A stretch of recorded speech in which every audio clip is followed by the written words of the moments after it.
No, no, no, there's no space, they yell. Unheard, unheeded in the chaos. In the land of rivers, millions on the move. A panicked rush to leave Dhaka after the government declared not a national emergency, but a 10-day national holiday to combat COVID-19. In a poor country with close to 180 million people crammed in, social distancing and self-isolation are luxuries for the rich. On Independence Day, Prime Minister Sheikh Hasina said Bangladesh had courageously faced down past dangers.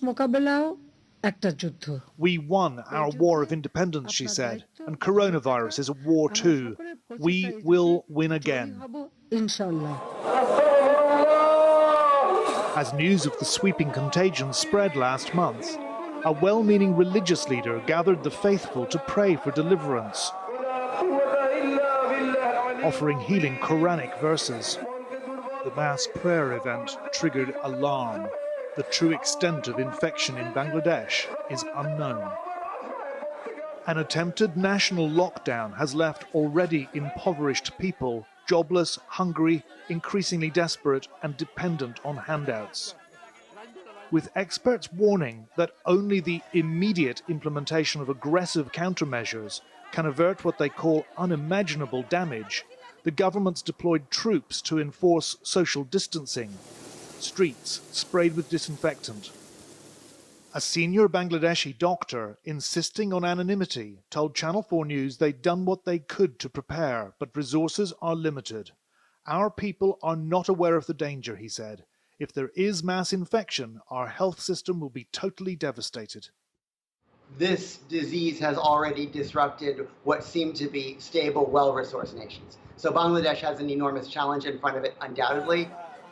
In the capital, the lockdown has left the already impoverished, hungry and desperate, dependent on the generosity of wealthier people.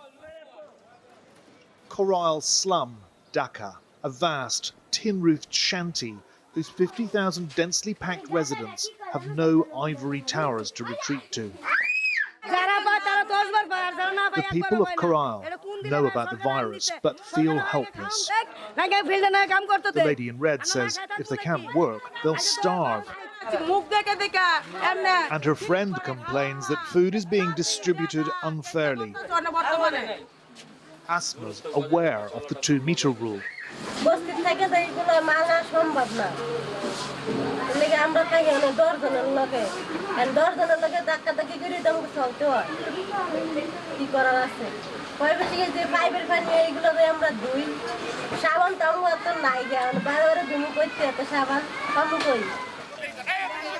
The government is distributing food to the poor and has offered emergency support to 4 million Bangladeshis in the garment sector, many of whom now face destitution after global clothing brands cancelled £2.5 billion worth of orders, including several leading British retailers.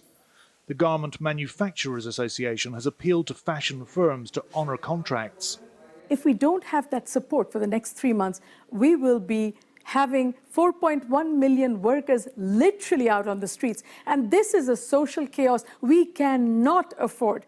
Only a handful of firms have said they will pay for existing orders. In the far south of one of the world's most densely populated countries, the world's biggest refugee camp, crammed with over 1 million Rohingya Muslims who fled ethnic cleansing in next-door Burma. Many live 12 or more to a room in bamboo and plastic shacks, a density 4 times that of high-rise New York City. Prime conditions for corona, which thrives in confined spaces, threatening to turn crisis into catastrophe. Loudspeakers mounted on auto-rickshaws broadcast COVID-19 warnings and public health advice. Mobile networks and the internet have long been curtailed in these camps by the government on unspecified security grounds, so volunteers have resorted to spreading the message by megaphone. Sayeda Begum, a mum with 7 children, says she's alarmed by what she's hearing about this deadly disease. She's teaching the corona scrub and top tips, which for most of us are life-saving practicalities, but here are largely theory. We need so much soap and water, she says. One family might have 10 or 15 members. All need soap. Every house is full of people. How can we stay so far apart? We're really worried. For 22-year-old Senwara, the message is simple: wash and pray.